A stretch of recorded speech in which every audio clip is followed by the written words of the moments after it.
Hey, how we doing on this Thursday or pre-Friday or Friday Eve for some people? Yeah, I'm running a little late again. I don't know what's going on this week. I think I'm just being a little lazy on that part. But this is David talking about balance in the triad of body, mind, and spirit to improve your health, wellness, and fitness. So this week we've been talking about what you're hungry for. So today is part 4. So it's what are you hungry for? Part 4, spirit. Now this is one that in general a lot of people seem to lack. They don't necessarily fulfill their lives in a spiritual way, whatever that means to them. For some, it's religion. For some, it has nothing to do with it.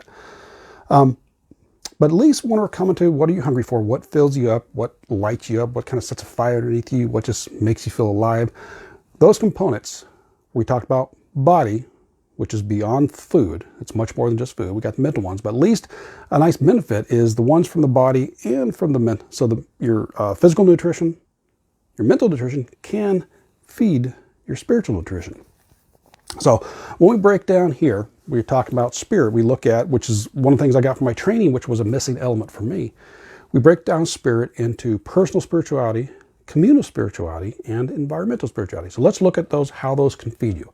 Personal spirituality is a connection to yourself, your thoughts, your values, feeling comfortable in your body, who you are, what you value, all that.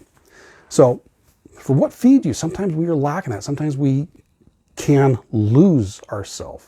We can get so involved with other things, what's going on around us, trying to people please others, that we kind of lose and forget who we are, who our values are, who our morals are. And that one takes a lot of times inner reflection. The ways you can feed that to figure out who you are, at least some of the ways I've done it, is meditation is absolutely one. Meditation to get everything clear. Journaling. I wrote a response to a friend who was asking about a comment I made. And my response, sometimes when you journal, I found it interesting to write from the third person because it kind of takes you back from the situation and it makes you more to observe it and you're not so connected to it. But you can journal, figure out what's going on, what are your values, morals. You can look back at what you maybe used to value, and it can change absolutely. But are your values and morals being compromised right now? Are you saying yes to certain things that you don't necessarily agree with? Figure out what's going on there. Like riding in the vehicle. I like to usually, most of the time I have the music off. Locally here, I got 2 different stations I go through. One is Bob FM, which plays anything and everything from the 80s, 90s, and as they split 80s, 90s, and whatever. And I listen to one called Outlaw Country. I go through, those are the only 2 stations I have in the truck. One, the other, if something's not on, I like it to turn off. But a lot of times I like to be by myself because I like to be with my thoughts. It helps me figure things out. I will sit there and just sometimes contemplation. So I figure out what feeds me. What makes me feel alive, and then I do those. Which again, as I mentioned earlier, sometimes the mental nutrition and the physical nutrition can do that for you. I know with sometimes weight training and do my resistance training, some type of workout, I can get in the zone and I just feel alive. It just kind of lights me up and I can kind of get lost for it. Same thing with sometimes reading or learning a class, I can get lost and it just fills me up. So we got communal spirituality, which is basically, it's the people who you surround yourself with. Now for some it can be religious, but for me, others it's not. But it's the group of people you surround yourself. Do they bring you up or do they suck the life out of you? Little side tangent on this. As far as the opposite, we want to be around the people that lift us up, that encourage us, that fill us with energy. Sometimes just being around them, they bolster us up, or we realize what can be done. They support us, they encourage us, they help us out. And you got the other direction, the people that bring you down, that suck the life out of you. And sometimes I literally mean suck the life out of you. The term for those sometimes people are called energy vampires. Those are the type of people that when you leave their company, you feel wiped out, you feel drained, you're tired. Now, it's a lot of times because they were taking your energy. Most of the time it's unintentional. People don't know they're doing that, but these are people that are high demanding, very critical, demanding in general, high maintenance. Those are the people a lot of times suck the life out of you. Now, there are those that do it purposely, and I've been attacked by one purposely, and it wasn't a nice experience.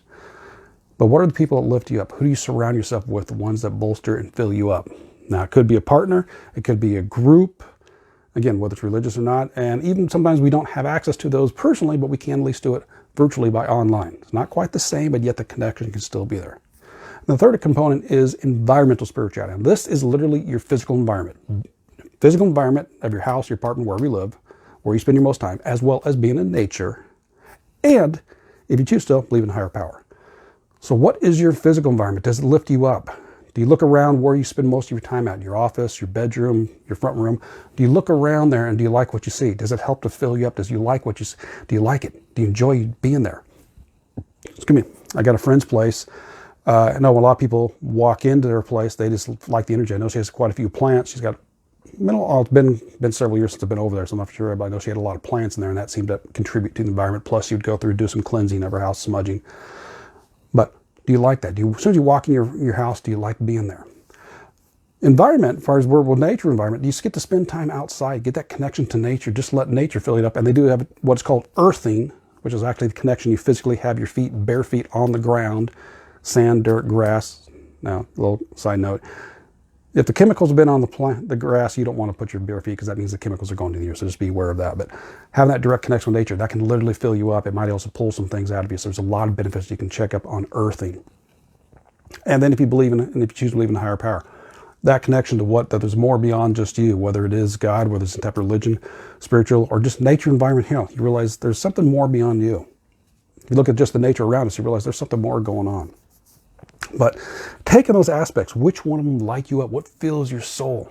And again, these can go right back to what is the physically you like to do, what feeds you physically, what feeds you mentally, because both those can fill you up. And or doing the same spiritually, meditation, spending time in nature with a pet. How many times you sit there with a pet and a cat or dog or whatever, and you pet them? There's that exchange of energy. A lot of times they will take things and help you out, being around horses, walking out in nature, going through a forest, going for a walk. All that can really liven you up. So that's what we kind of got you. So that's the idea to kind of look at spiritual. Feeds you spiritually. Figure that one out, and the things just fill you up. Sometimes it's activities, sometimes it's goals, and sometimes it's the other things we already talked about. So there's a link in the description for the group where I go a little more deeper dive on this to help you figure out what feeds you spiritually. So tomorrow we will finish up and kind of wrap things and bring it all together with what are you hungry for? So we'll have that for you tomorrow. So that's what we got for you today. So enjoy the rest of your Thursday. We will catch you tomorrow. Take care and balance into you. Bye-bye.